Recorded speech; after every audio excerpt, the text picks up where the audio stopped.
ఆయన చనిపోయినా మాట్లాడుతున్నాడు నాడు నీతో నాతో. ఆయన చనిపోయాడు.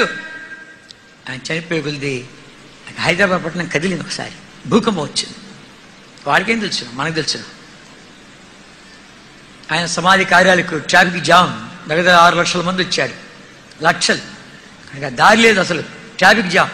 చంద్రబాబు నాయుడు మనకు అప్పుడు సీఎం అన్నాడు, నా పట్టణంలో ఎంత గొప్ప దైవజనుడు ఉన్నాడు నాకు తెలియదే అన్నాడు. ఎంతోమందికో తెలియదు. 14 ఏళ్ళు దగ్గర పడకలో ఉన్నాడు. 14 ఏళ్ళు పడకలో ఉన్నాడు దైవజనుడు.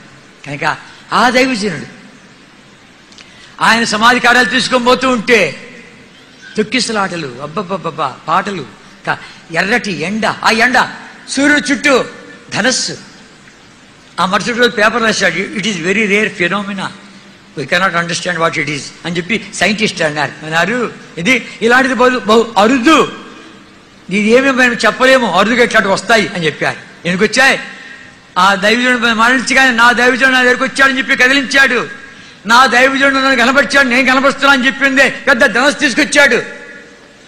కనుక ఒకని జన్మదినం కంటే మరణదినమే శ్రేష్టము, కార్య ఆరంభం కంటే కార్య అంతమే శ్రేష్టము.